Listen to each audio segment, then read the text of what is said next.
Oi gente, como vocês estão? Eu espero que estejam bem. Para o vídeo de hoje eu trago 2 casos para vocês. São casos de mães que fizeram coisas inimagináveis. No primeiro caso, uma mãe decidiu adotar um pequeno chamado Henry. Ela era casada e já era mãe de uma menina, e aparentemente a vida de sua família era muito boa e feliz. Por isso, todos acreditaram que o Henry teria uma ótima vida ao lado deles. Até que algo muito triste e inacreditável aconteceu. O segundo caso é sobre uma mãe que, segundo relatos de pessoas que a conheciam, nunca havia brigado com os filhos e se esforçava com tudo o que tinha para levá-los para brincar e se divertir. Os vizinhos sempre os viam juntos em um parquinho local, até que um dia algo impensável aconteceu com os 2 filhos dela. E câmeras de vigilância a filmaram poucos minutos depois dos acontecimentos, agindo como se nada tivesse acontecido e contando a todos o que havia feito como se aquilo fosse normal. O que será que levou essa mãe a agir assim? Entendam como tudo aconteceu e o desfecho desses casos no vídeo de hoje. Antes de iniciar o caso de hoje, eu quero mostrar essa blusa que eu estou usando, que é da Insider. Ela é a Texture Vest. É uma blusa colete estruturada. Ela tem alta respirabilidade, não precisa passar, não desbota com o tempo, tem conforto térmico, é anti-odor e tem fibras biodegradáveis. Eu sinto que o tecido dela é leve e ela pode ser usada em qualquer ocasião. E a Insider quer que você comece 2025 com estilo e economia. E é aí que a Insider te ajuda a fazer escolhas inteligentes com os kits Insider. Com eles, vocês podem investir em peças que vão te acompanhar em todas as ocasiões. Com os kits, você poderá escolher peças atemporais que não têm ocasião específica definida e assim poderá usá-las em várias ocasiões diferentes. Poderá escolher peças com regulação térmica que poderá usar no calor do Brasil ou em alguma viagem internacional. E as peças Insider são duráveis.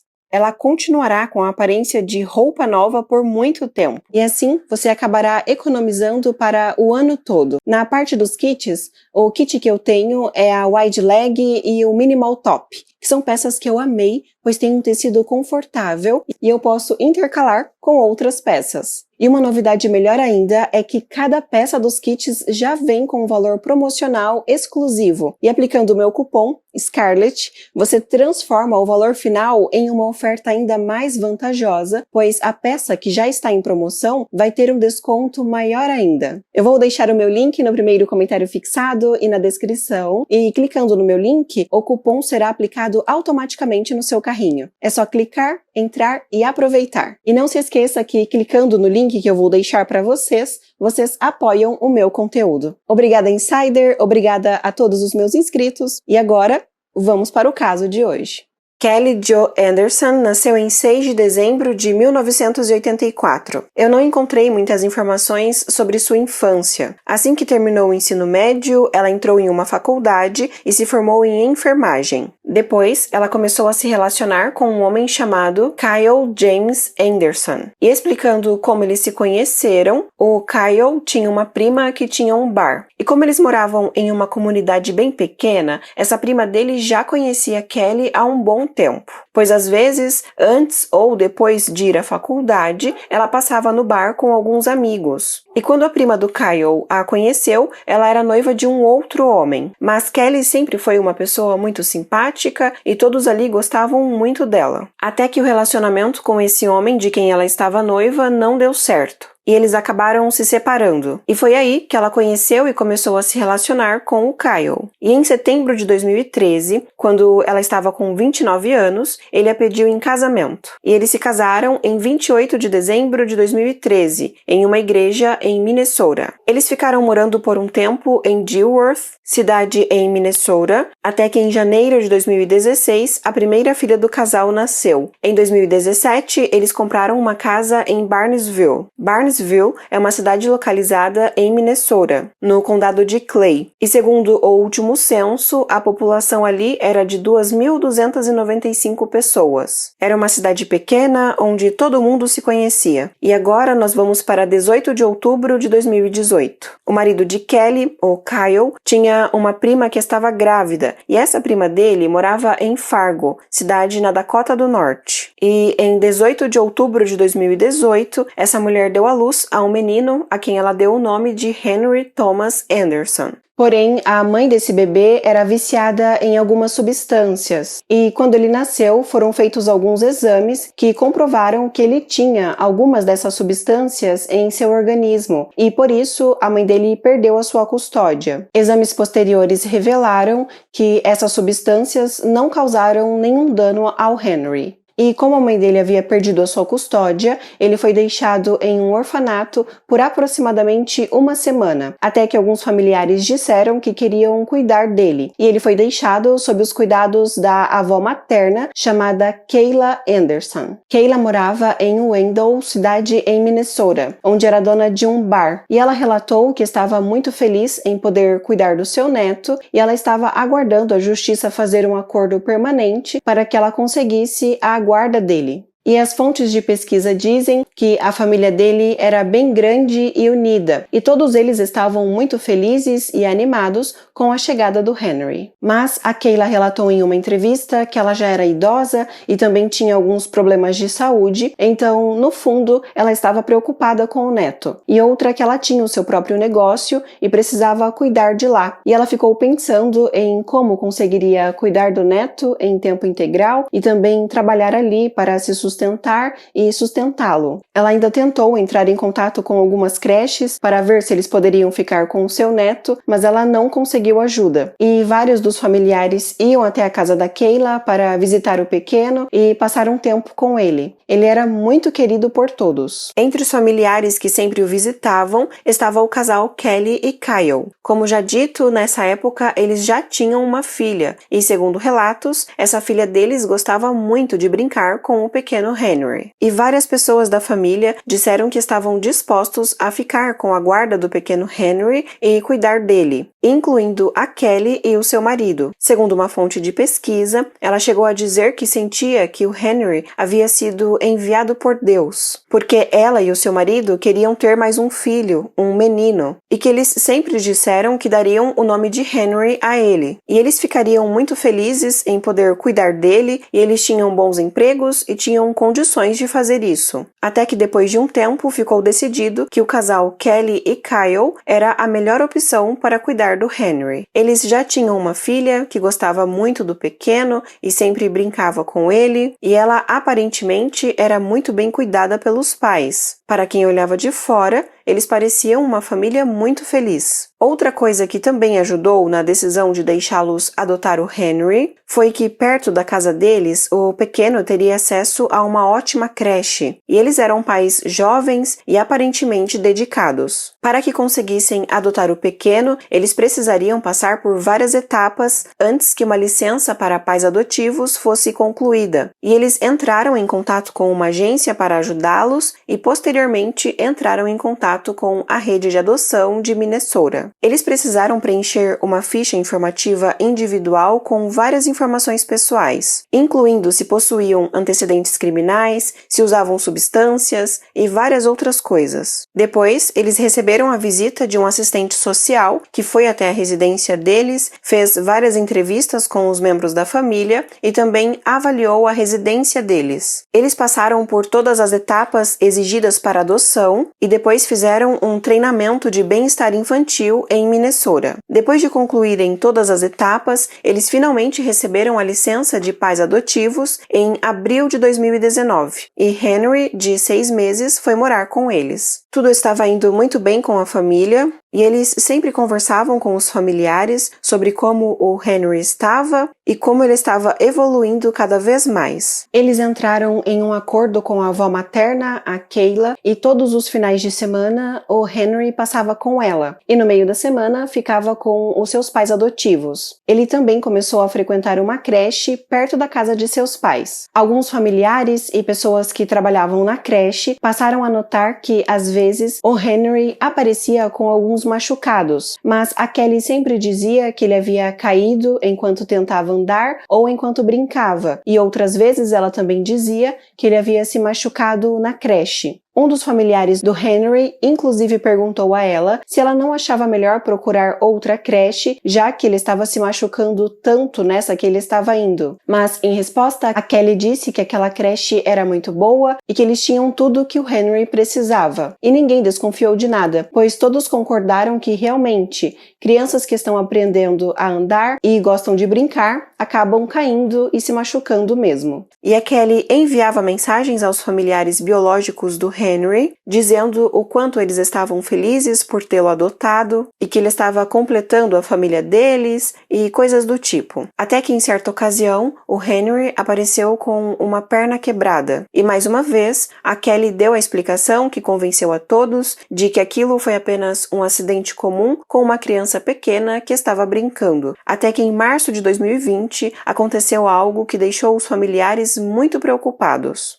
Henry foi levado de helicóptero para o hospital depois de colocar um lenço umedecido na boca e esse lenço acabou bloqueando as suas vias aéreas quando ficou preso em sua garganta. Segundo relatos de um familiar biológico do Henry, eles foram proibidos de ir até o hospital onde ele estava, porque nessa época, março de 2020, todas as pessoas estavam sendo obrigadas a usarem máscaras. Então, para a segurança do pequeno, apenas os seus pais poderiam revezar e estar com ele no hospital. A Kelly trocou algumas mensagens de texto com os familiares do Henry, em que explicou que o pequeno teve uma parada cardiorrespiratória, mas que, como ela é enfermeira, os profissionais que o atenderam permitiram que ela participasse da RCP, ou ressuscitação cardiopulmonar, e o Henry finalmente retornou. Ela também relatou que ele estava bem no hospital e que inclusive estava andando e brincando. Ela também relatou nas mensagens que Henry estava comendo muito e que ele ficava mordendo as coisas e colocando tudo na boca por causa dos dentes que estavam nascendo. E por isso ela dava a ele um pano úmido para que ele pudesse ficar mastigando para aliviar o desconforto nos dentes. E foi em uma dessas ocasiões que ele acabou engolindo o lenço umedecido e aconteceu tudo o que já foi citado. Depois de contar tudo o que havia acontecido com Henry, a Kelly falou em uma mensagem de texto que isso também já havia acontecido com a sua outra filha quando ela tinha 6 meses, e que ela também acabou engolindo o lenço que ficou parado em sua garganta. E nessa ocasião, ela precisou até fazer a manobra de Heimlich. E só assim ela conseguiu tirar o lenço da garganta da filha, pois não conseguiu a ajuda de ninguém naquela ocasião. Mas ela acrescentou que o que aconteceu com Henry foi diferente, pois quando ela tentou tirar o lenço, ele acabou aspirando e o engoliu ainda mais, até que aquilo bloqueou totalmente as suas vias aéreas e ela chegou a fazer respiração boca a boca nele. Os paramédicos conseguiram remover o lenço usando uma pinça e depois o colocaram no oxigênio dentro do helicóptero. E nas mensagens, ela continuava dizendo a um familiar do Henry que ela acreditava que os paramédicos não estavam totalmente preparados para aquela situação e que, graças a Deus, ela estava lá e conseguiu assumir o controle de tudo e salvar o pequeno. Era como se ela quisesse mostrar o tempo todo que foi por causa dela que o Henry sobreviveu. Depois, ela também falou para os familiares do Henry que o seu marido ficaria com ele no hospital para que ela pudesse ir para casa e descansar um pouco. No dia seguinte, ela avisou aos familiares do pequeno que eles teriam alta do hospital e que ele já estava muito bem, estava se alimentando, correndo e brincando. E ela dizia o tempo todo que era muito grata a Deus, pois ele ouviu as suas orações. O que ninguém imaginava era que, algumas semanas depois, o pequeno Henry voltaria ao hospital em uma situação muito pior do que a primeira. Em 23 de abril de 2020, a Kelly entrou desesperada no departamento de emergência no Centro Médico de Sanford, em Fargo, Dakota do Norte. O Henry, de 1 ano e 6 meses, estava em seu colo e, segundo pessoas que a receberam ali, ele estava azul e não respirava. E outra coisa que também perceberam é que ele tinha ferimentos no rosto e na cabeça. Eles logo perceberam que não poderiam fazer mais nada para tentar ajudá-lo, pois ele havia perdido a vida. Kelly contou aos profissionais daquele hospital que logo pela manhã ela percebeu que o seu filho não estava bem, pois os seus dentes estavam nascendo e ele estava com um pouco de febre. Então, ela decidiu que não o enviaria para a creche naquele dia, que ele ficaria em casa. Depois de fazer alguns exames no pequeno, o médico concluiu que ele havia falecido há 40 minutos. E esse era o tempo que alguém levaria para dirigir da casa da Kelly até aquele hospital. Outra coisa que o médico rapidamente notou foi que aqueles ferimentos no pequeno eram preocupantes. Não pareciam ter sido causados por uma queda normal ou acidental. Então, a equipe médica achou melhor chamar a polícia e o médico alegou que precisava que eles investigassem se os pais daquela criança haviam sido negligentes com ele. Ao chegarem e começarem a fazer os exames mais detalhados, logo os profissionais perceberam que ele tinha ferimentos e hematomas em várias partes. Eu vou listar as partes em que eles acabaram encontrando essas marcas. Nas costas, na lateral do corpo, na cabeça, no rosto, no lábio e na parte íntima também, como se tivesse batido muito forte. Quando confrontada com isso, a Kelly disse que na noite anterior não havia notado nada disso em seu filho, mas acrescentou que a criança era muito agitada e que ele tinha o costume de se machucar porque ficava se balançando de um lado para o outro o tempo inteiro, e que no dia em que tudo aconteceu, por volta das 12h30, ela decidiu dar um banho em seu filho para que ele se sentisse melhor. E nesse momento, ele começou a se balançar muito dentro da banheira e acabou caindo algumas vezes. E foi nessa ocasião em que ele acabou machucando a boca. E ela também falou que acredita que o seu filho teve algumas convulsões naquele dia e que foi por isso que ela decidiu levá-lo ao hospital. Ainda segundo ela, naquele dia, ela deixou o seu filho sozinho em casa por alguns minutos, pois precisava levar a sua filha biológica para a escola. A escola dela ficava do outro lado da rua, mas ela afirmou que mesmo deixando o Henry sozinho em casa, ela ficou o tempo todo o monitorando e o ouvindo pelo monitor do bebê. Quando perguntaram a ela se enquanto ela levava o filho para o hospital ele ainda estava consciente, ela respondeu que enquanto dirigia conseguia ouvir a respiração do seu filho e que podia perceber que ele estava tendo bastante dificuldade para respirar. E quando já estavam próximos do hospital, ela percebeu que ele havia parado de se mexer, então encostou o veículo para iniciar uma RCP, uma ressuscitação cardiopulmonar, até que de repente ela conseguiu sentir um pulso fraco nele e rapidamente voltou para o assento do motorista e dirigiu o mais rápido que pôde até o hospital. Porém, essa versão dela não estava de acordo com a conclusão que o médico teve, pois depois de fazer vários exames,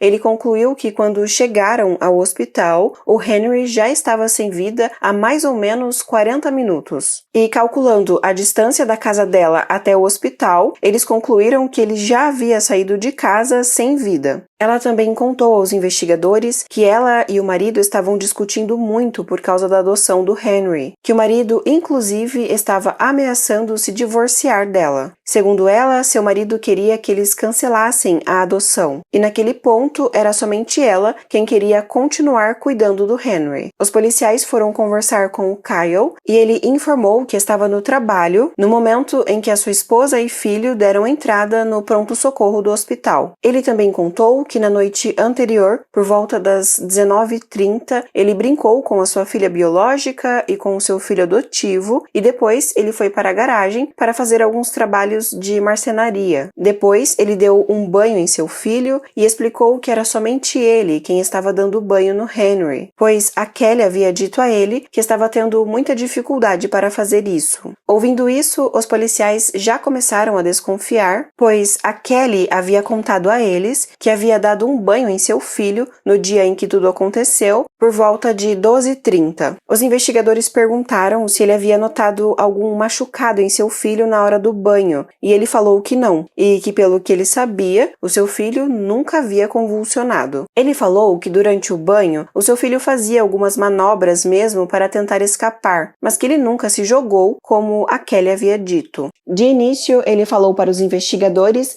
que não acreditava que a sua esposa pudesse pudesse ter machucado o filho deles. Mas, depois de ter visto como ele estava e todos os machucados, ele chegou à conclusão de que o Henry não poderia ter feito aquilo a ele mesmo. Então, os médicos, os investigadores e até mesmo o próprio marido dela desconfiavam de que ela havia feito aquilo com o Henry. Os investigadores conseguiram um mandado de busca para a residência do casal e eles passaram várias horas investigando o local. Vocês lembram que eu contei que a Kelly havia dito aos policiais que enquanto levou a sua filha biológica para a escola, ela ficou ouvindo Henry o tempo todo pelo monitor do bebê? Então, depois de investigarem a residência inteira, os policiais não conseguiram encontrar nenhum monitor de bebê por ali e descobriram que o casal não possuía um. Logo, eles concluíram que a Kelly estava mentindo quando contou isso a eles. No dia 23 de abril de 2020, a Kelly foi presa sob a acusação de negligência com seu filho. E o Henry foi enviado para o escritório do médico legista para que exames pudessem ser feitos. O médico concluiu que ele tinha ferimentos em praticamente todo o corpo. E ele provavelmente perdeu a vida porque teve a respiração interrompida e também por causa dos golpes. Kelly permaneceria presa e eles acrescentaram em suas acusações de negligência uma acusação dizendo que ela era culpada por tudo o que havia acontecido com o pequeno Henry. Ela foi mantida sob fiança de $1 milhão.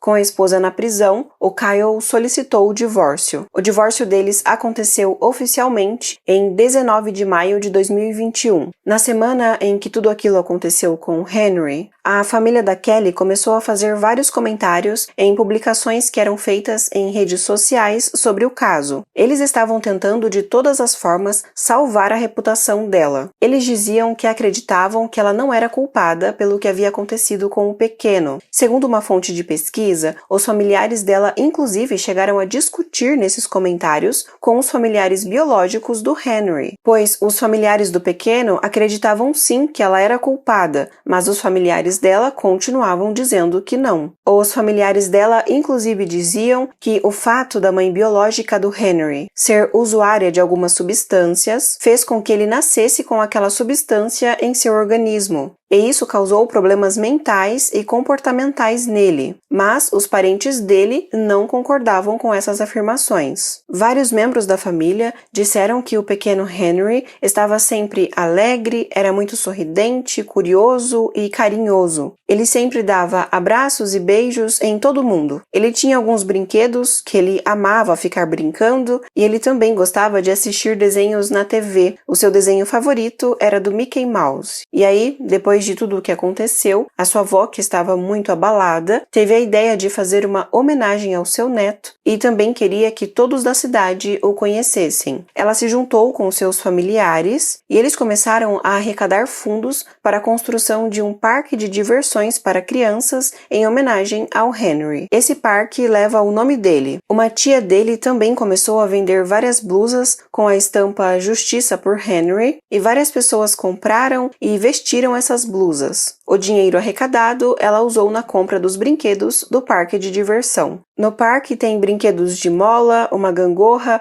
e pequenos balanços. Os familiares disseram que ver outras crianças e jovens se divertindo nesse parque que foi feito em homenagem ao Henry dá a eles boas memórias de como ele era feliz e gostava de brincar assim também. Uma semana antes do início do julgamento, em uma audiência que aconteceu em 3 de maio de 2021, a Kelly decidiu se declarar culpada por tudo que havia acontecido com o Henry. Ela fez um acordo judicial em que confessaria tudo e, em troca, eles não mais considerariam que ela tirou a vida dele de maneira intencional. Assim, a pena deveria ser menor. Durante a audiência, ela chorou muito enquanto relatava tudo o que aconteceu. Segundo ela, naquela manhã, ela decidiu não enviá-lo à creche, pois notou que ele estava com um pouco de febre. Ela relatou também que não conseguia se lembrar exatamente da sequência exata dos acontecimentos, pois estava tomando um medicamento que fazia com que ela perdesse um pouco da memória. Mas ela se lembra de ter decidido dar um banho nele e que nesse momento ele acabou cortando a boca e ela não estava conseguindo controlar o sangramento. E por isso ela começou a se sentir frustrada e começou a dar golpes nele. Segundo ela, ela não se lembra e nem entende por que teve essa reação agressiva agressiva, e o médico legista relatou que realmente os golpes que foram dados foram muito intensos. Porém, segundo a Kelly, quando ela percebeu que ele não estava mais se mexendo depois de tudo o que ela fez, ela se assustou e decidiu imediatamente levá-lo ao hospital. Antes de colocá-lo no veículo, ela tentou fazer uma RCP, mas não adiantou. A respiração e os batimentos cardíacos não voltaram. Porém, o médico legista afirmou que, segundo os exames que ele fez, ele acredita que o Henry não resistiu quando alguém colocou a mão em seu nariz e sua boca, o impedindo de respirar. E se foi isso mesmo que aconteceu, ela provavelmente estava mentindo e não tentou ajudá-lo. Assim que terminou essa audiência, ela foi presa novamente e em 18 de junho de 2021 aconteceu a audiência de sentença. Nessa audiência, vários familiares do Henry deram uma declaração de impacto. A avó dele disse que foi ao hospital no dia em que tudo aconteceu com o seu neto e que ela deu um beijo nele em nome de todos os familiares que estavam sentindo a dor de sua perda. Uma prima do Henry deu uma declaração dizendo que ela e outros membros da família se sentiam culpados pelo fato de não terem tentado adotá-lo e por terem simplesmente acreditado que a Kelly seria uma boa mãe para ele, pois ela o tempo todo soube fingir muito bem. Essa prima dele usava uma blusa azul escrito Justiça por Henry. E várias outras pessoas também deram declarações nessa audiência, inclusive por videoconferência. Depois, a própria Kelly deu uma declaração em que disse que a maior decepção de sua vida foi ter machucado alguém que ela tanto amava e que ela não conseguia dizer mais nada além disso. Kelly foi condenada a 35 anos de prisão após aceitar aquele acordo judicial, e ela terá que ficar presa por aproximadamente 23 anos antes de conseguir tentar liberdade condicional. Ela terá aproximadamente 60 anos. Depois de ser sentenciada, ela foi levada para a unidade correcional feminina em Shakopee, Minnesota. E agora nós vamos para o segundo caso de hoje, o caso de Galina Ryabkova. Galina Ryabkova era casada com um homem chamado Sergei, e eles tinham 2 filhos, chamados Vova, de 7 anos, e Rodion, de 4 anos. No início do relacionamento, eles moravam em Volgogrado, cidade na Rússia, com alguns parentes do Sergei, mas, quando o caso de hoje aconteceu, eles estavam morando em um apartamento em Moscou, capital da Rússia. Sergei havia conseguido um bom emprego como programador e estava sendo muito bem remunerado. Aí, ele começou a juntar dinheiro até que conseguiu comprar esse apartamento de 3 quartos em que eles moravam. A esposa dele, a Galina, ficava em casa enquanto o esposo trabalhava para que ela pudesse cuidar dos filhos do casal. De acordo com declarações do próprio Sergei, eles estavam casados há 8 anos, mas enfrentavam problemas no casamento desde o início. Ele contou que às vezes a sua esposa tinha algumas atitudes agressivas. Ele se recorda de uma vez em que eles estavam tentando reformar o apartamento e que de repente ela pegou um objeto pontiagudo e partiu para cima dele. E ela dizia que o seu objetivo era cessar a vida do marido. Sergei contou que foi até o departamento de polícia e relatou tudo isso aos policiais. Porém, nada foi feito com ela, pois quando os policiais foram conversar com ela, ela alegou que, na verdade, era o marido quem era agressivo com ela. Depois desse ocorrido, por várias vezes, ela utilizou cadeiras e vários outros objetos presentes na residência contra o Sergei. Mas ele afirmou que, mesmo ela tendo esse comportamento contra ele, ela nunca foi agressiva com os filhos. Galina sempre levava os filhos para andarem de patins e se divertirem em um parquinho de diversões que tinha próximo do apartamento deles. Ela também os levava para comer em lugares que eles gostavam e às vezes a família viajava de férias em família. Porém, o Sergei falou que viajava e ficava fora de sua residência por alguns dias por causa do seu trabalho. E sempre que ele retornava para casa, a sua esposa estava mal-humorada e pedia que os filhos ficassem com o pai e, se precisassem de alguma coisa, que deveriam pedir a ele. Enquanto isso, ela ficava mexendo no computador ou acabava estava saindo sem eles. E um dos vizinhos do casal disse que certa vez, quando Sergei estava viajando a trabalho, a Galina trancou seus filhos no apartamento e saiu. Ela ficou algumas horas fora e os seus filhos ficaram lá sozinhos. Sergei também descobriu que, em 2001, a Galina quase foi internada em um hospital psiquiátrico quando ela fez uma tentativa de cessar a vida. E ele acreditava que nos últimos dias a sua saúde mental estava se deteriorando, pois às vezes ela esquecia de alimentar os próprios filhos e por muitas vezes o apartamento deles ficava sempre bagunçado, pois ela não o arrumava mais. Um vizinho deles disse que certa vez entrou no apartamento do casal e percebeu que eles haviam comprado o apartamento enquanto a parte do acabamento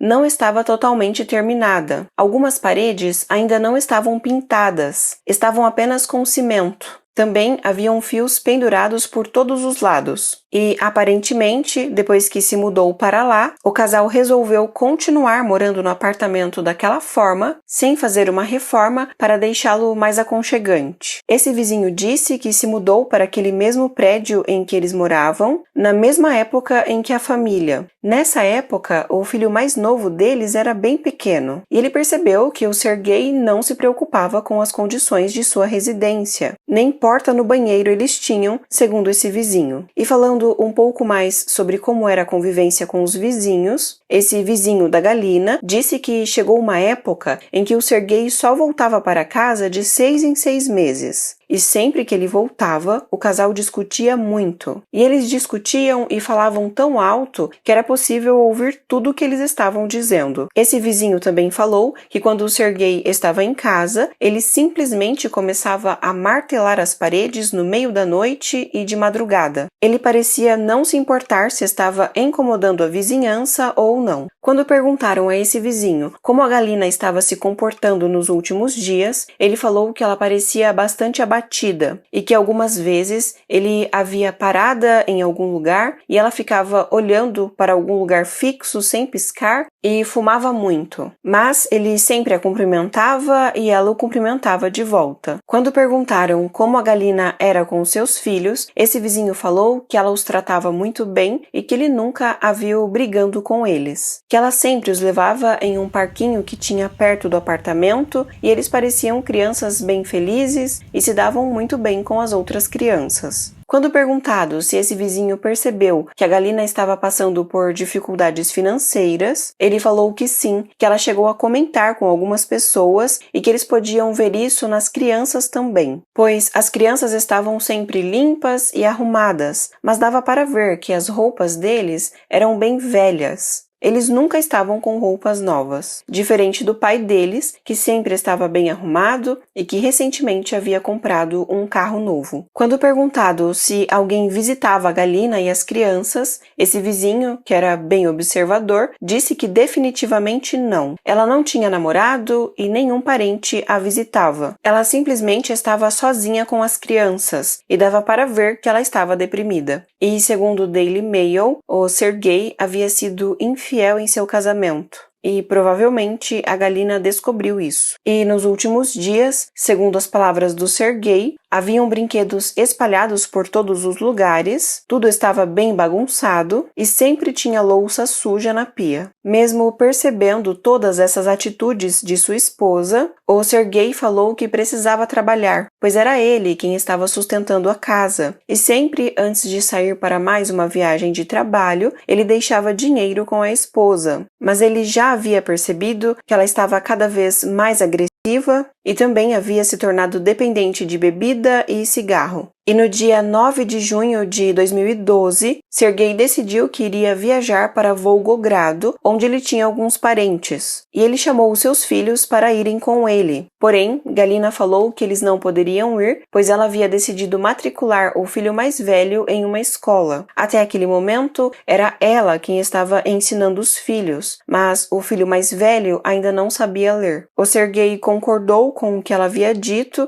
e avisou que ficaria alguns dias na casa de de seus pais, que também moravam naquela cidade. E antes disso, ele havia conversado com a Galina e dito que queria o divórcio, pois o casamento deles havia se deteriorado. Ela sempre estava furiosa com ele e não o queria por perto, então ele não via sentido em continuar a relação. E ele também estava planejando pedir a guarda dos filhos na justiça. Durante os primeiros dias em que estava fora de casa, ele relatou que ligou todos os dias e conseguiu conversar com os filhos. Porém, segundo seus relatos, depois de alguns dias, as ligações dele não foram mais atendidas por Galina. Mas Galina contou uma outra versão aos investigadores posteriormente. Ela diria mais tarde que o seu marido foi viajar e que no dia em que o seu filho mais velho fez aniversário, ele nem ligou para dar os parabéns a ele. Isso a deixou com muita raiva. E quando ela ligou para o marido para perguntar por que não havia ligado para o filho, Sergei apenas respondeu que não era necessário ligar para dar os parabéns a uma criança que não sabia ler e nem escrever. Ela também falou para as autoridades que o seu marido não ligava para eles para saber como eles estavam e que por isso ela concluiu que ele não precisava deles. E ele também parou de enviar dinheiro a eles. E por isso, a Galina estava se sentindo perdida com toda aquela situação.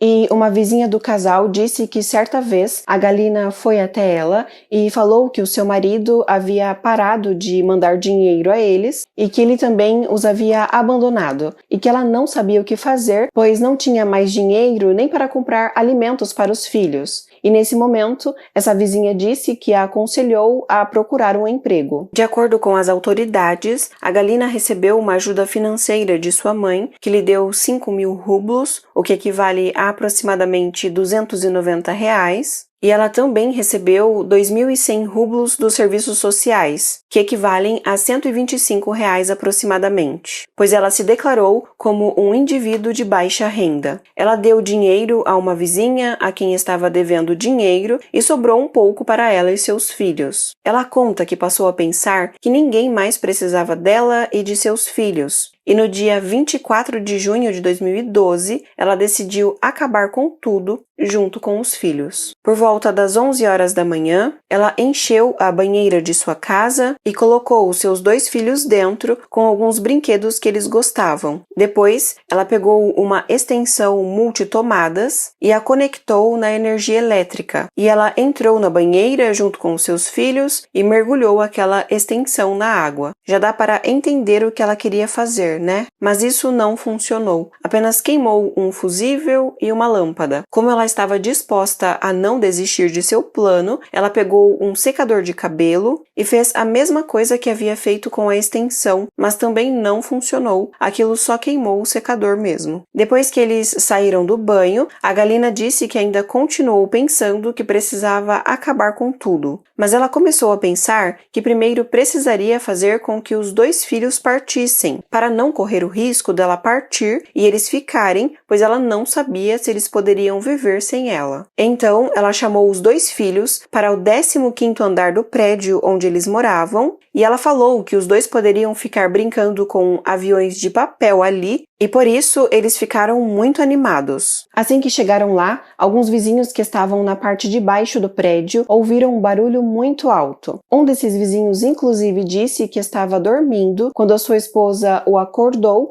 e falou que algumas crianças estavam caindo do prédio. Uma outra vizinha, que estava na parte de baixo, disse que ao se aproximar, viu que o menino que estava caído ali estava com um brinquedo verde na mão. Esse era o filho mais novo da Galina. E os vizinhos puderam ouvir uma outra criança pedindo que, por favor, aquilo não acontecesse com ele também. Mas não deu tempo de alguém subir e tentar ajudar de alguma forma, pois, como já dito, eles estavam no 15º andar, que era o andar mais alto daquele prédio. De repente, os vizinhos ouviram um outro barulho muito alto e dessa vez era o filho mais velho da Galina que estava ali no chão. Galina diria mais tarde que antes de fazer aquilo com o filho mais velho, ele já havia percebido o que aconteceria porque havia visto o que havia acontecido com o filho mais novo. E ele pediu que, por favor, a mãe dele não fizesse aquilo, mas ela afirmou que pediu perdão a ele e falou que aquilo precisava ser feito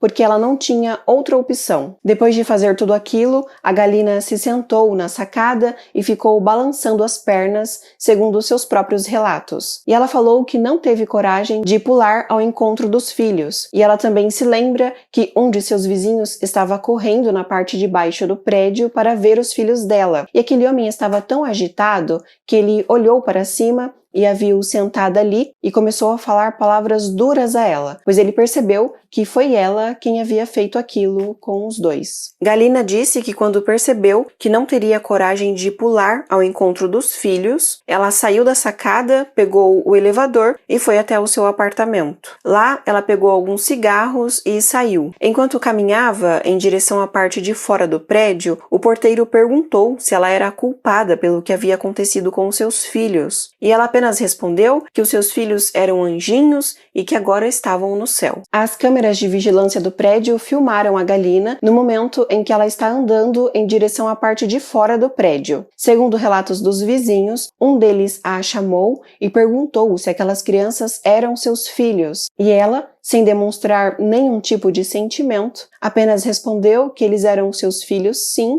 e que ela os jogou fora. As imagens das câmeras também mostram que alguns vizinhos a impediram de sair do prédio. Segundo relatos dessas pessoas, quando a Galina percebeu que eles não a deixariam ir embora, ela se sentou e começou a fumar vários cigarros e ficava rindo de uma maneira assustadora. Quando os paramédicos finalmente chegaram, perceberam que, infelizmente, não poderiam fazer mais nada para tentar ajudar os dois filhos da Galina. Eles já estavam sem vida. E até esse momento, ela estava sentada e muito calma. Porém, segundo relatos, quando os policiais chegaram para prendê-la, ela se transformou e se tornou uma pessoa super agressiva. Ela resistiu à prisão e ficava gritando e sorrindo ao mesmo tempo.